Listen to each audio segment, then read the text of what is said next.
I was trying to think of a good line to start with. I started with Harold and his story about a line, and then I thought maybe a poetic line, or a cheesy chat-up line, or an actual line, or a plot line, or a movie line, and then, this is an excellent line. It's kind of a plot line, really. It's about society and big data and normativity and machine intelligence and utilitarian ethics and hate speech. And it's also about inclusion. Hi, by the way. And you can turn it into a graph, and suddenly it describes distribution. This bell shape is a normal distribution curve, which is nice if you're into statistics. I made up some data to fill it in. Hope that's okay. Oh, come on. We've all done that. Well, for this talk, let's just say that this is the Platonic ideal of a distribution curve. It's hypothetical. It's completely harmless. I did check this out on Wikipedia. Turns out only 5% of everything is not that normal, which seems legit, but it's good to put a figure on it. So that means about 95% must be normal, and that must be a relief. Anyway, that's pretty much all I know about statistics. Thank you for coming to my lightning talk. Oh, okay, well, as the kids say, this chart is extremely very, and it really does turn up everywhere, like birth weight, blood pressure, card games, dice throws, probably. Or is that probability? Probability, probably. Stock markets, income distribution, eventually even things that we invent, like IQ or school grades, obviously. In fact, there's whole schools of statistics devoted to fixing your data if it isn't normal, so that it still works, which is fascinating, and I wish that worked on my boss. Normativity is a fundamental of machine learning, or AI as well. We call it machine learning because artificial intelligence scares people, whereas machine learning sounds safe and sensible and boringly academic. Fixing your data does not sound like a concept you hear much, except perhaps from your parents, but we can come back to that part. For me, this curve describes privilege. Every culture has a normal centered around social consensus. And we all do pretend normativity. We all speak properly, or we pretend we're straight, or we laugh at a family joke. It's code switching. We all want to seem normal, to fit in. Everyone wants that, and they do tend to get funny if you call them common or typical, but normal is fine. It's also a maths term and an abstract idea, and we shouldn't use it to stigmatize people we don't like. Here's another line about inclusion. Inclusion is a process, and the hard work is actually in the learning of acknowledging and accommodating. Accommodation is Kafkaesque if you're on the wrong side of it. But when you see yourself being accommodated, when people trust you to accept you as you are, when everyone, all of us, all of you, feel their needs are understood and acknowledged, then that's normal, right? Even if those needs can't always be met. I get to talk about this because I'm trans. Yay! As it goes, I'm also autistic and face blind and bisexual and disabled and mentally ill, and I have an autoimmune condition, and some days that feels like a lot to try and explain to folks, so let's just stick with being trans. This is much better. This is my preferred version of my transition story. This is like the Netflix version. And I do have the benefit of multiple perspectives. I do know what it's like to be perceived as a straight white man, and what it means to have that privilege removed, what happens when you talk about mental illness. But people want numbers, they want averages, and I appreciate that that's technically correct, but it doesn't look like anyone at all.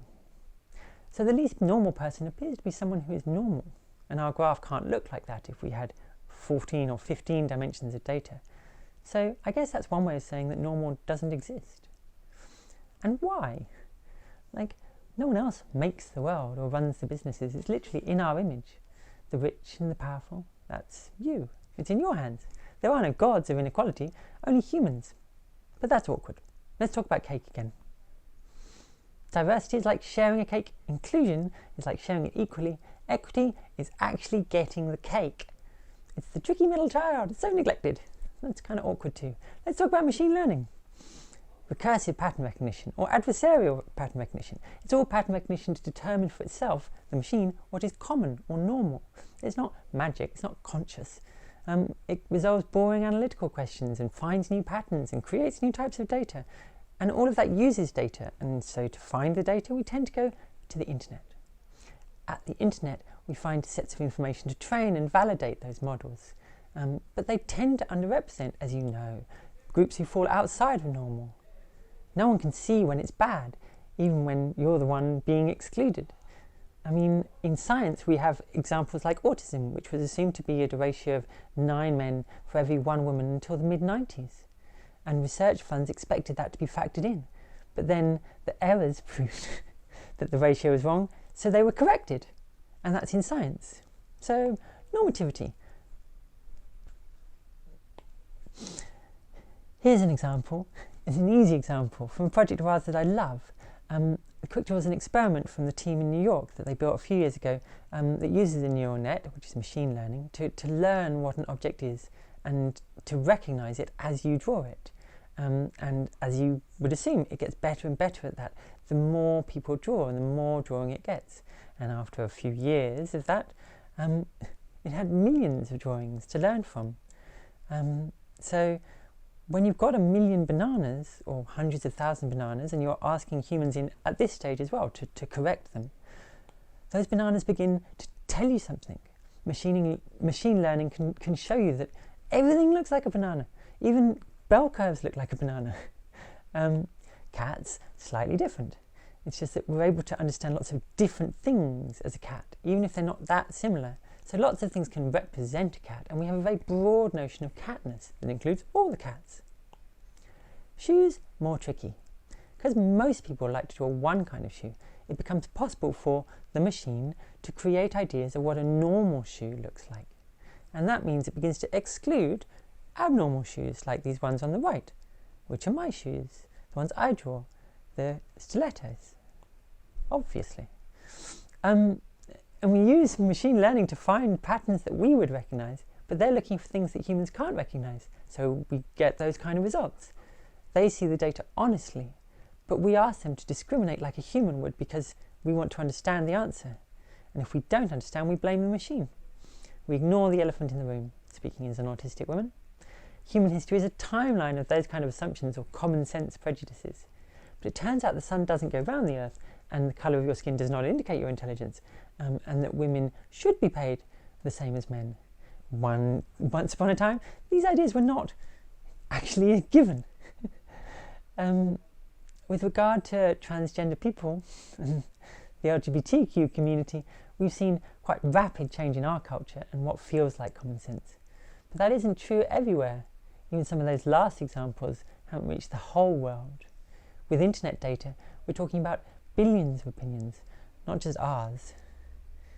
You and how you see the world is not normal.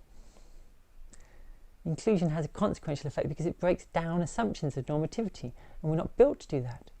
And while we might be teaching our kids how to do that, and that's great, we're not teaching our machines yet. We can't teach them values, only results. So it's not bad developers, it's not bad machines, it's not big tech, it's systemic, which is frustrating because AI is smarter than that, can be smarter than that. I did actually just want to use that transition. But ethics is so impossibly difficult. Even if we get past the issue of asking legal terms and policymakers to solve historic philosophical paradox, which is a little bit like asking realtors to adjudicate human rights abuses, even if they could, there's never been a point in human history where we've had a consensus view on what the right thing to do is. I wanted to give this presentation because it's from 2018, and I tried not to change it because so little has changed. But the meaning changed for me. I hope it's not too confusing. The erasure part seems secondary now, to the unremarked demise of qualitative value. Today, one non-fungible token, an NFT, can be worth millions of dollars, but we can't denote the value of the non-fungibility. We haven't a system for the value of belonging or the intensity of pain or the thing you feel when your brain is actually working. We can't assess beauty or taste or deliciousness. We've given the right to judge not to machines but to quanta. Not everything can be measured. Not everything can be counted or calculated or computed. Politics and success and merit and ethics can't be counted. But you all have metric goals for inclusion, that you can't succeed unless you have the numbers. And so you can't succeed.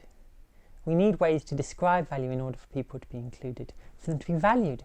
To measure our worth, we need better metrics than percentage or profit. inclusion as an objective requires language that allows us to assess but not compare. Maybe I'm too literal. I am autistic after all. But I like subjective quality. It's a value I don't think any artificial system can be taught. And yet everything must be counted, because otherwise it's impossible, somehow, to gauge its value, which means that value can only be represented by quantity. And that's just not true.